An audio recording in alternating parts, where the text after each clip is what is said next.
Halachot. Shavua Tov umevorach Rabotai Besorot Tovot. 11e jour du mois de Tammuz. Comme demain on est le 12 Tammuz, on avait raconté Shabbat cette histoire que je pense qu'il faut qu'on la comprenne aujourd'hui avec le Rayatz, Rabbi Yosef Yitzhak Schneorson. Si vous vous rappelez bien, c'était le beau-père du Rabbi et il est né le 12 Tammuz 1880. Il a été aussi libéré de la prison en Russie à 12 Tammuz, dans la même date.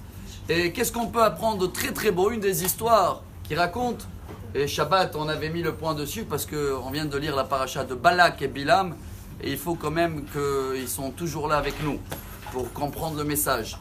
Vous vous rappelez qu'il y avait toute une équipe qui venait d'Odessa, une ville en Ukraine, vous m'avez dit. Et le rabbi demande au premier comment ça va dans la ville Odessa. Il le dit merveilleux, monsieur le rabbin. Il y a des offices partout, il y a des cours, on peut bien étudier, même si on est des juifs, on sent une présence de Dieu. Tiens, $10. Bon, c'était roubal. Hein. Le deuxième, pareil, monsieur le rabbin, il y a des écoles, il y a des restaurants cachers, $10. Le troisième, il a dit moi je vais raconter la vérité.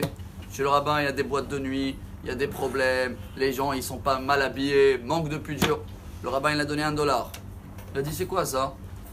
Les autres ils ont raconté, c'est pas tout à fait la vérité, moi je racontais la vérité.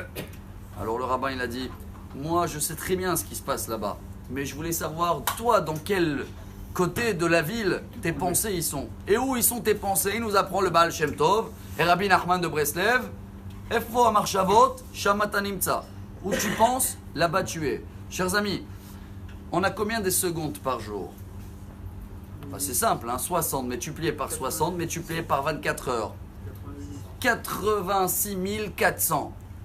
Quelle force il avait Bilam sur ce chiffre-là de trouver la seule seconde que Dieu il se met en colère.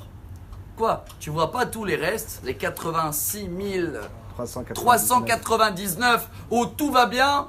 Alors chacun qu'il arrive à trouver du mal chez quelqu'un d'autre, eh ben c'est un petit bilamique.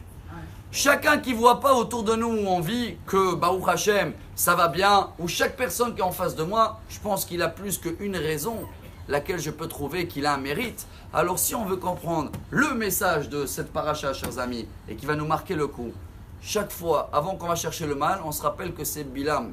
Yitro et Balak, c'est les deux seuls non-juifs qui ont une paracha sur leur nom. Yitro beau, il a tout compris. Il a trouvé la seule raison pourquoi le peuple juif il mérite qu'on l'admire, et il a eu même les 10 commandements dans sa paracha. Mais Balak et Bilam, ils ont fait l'inverse. Ils ont trouvé la seule seconde ou la seule raison pourquoi on va faire piéger le peuple juif. Alors à nous de jouer à partir de cette semaine, se rappeler de cette histoire de Rabbi Yosef Yitzhak Schneorson et de chercher toujours autour de nous que le bien, et comme ça notre tête et notre pensée sera que dans le bien, et comme ça on va avoir une très bien ou une très bonne semaine et excellente journée. Amar Rabbi Elazar, Amar Rabbi Hanina.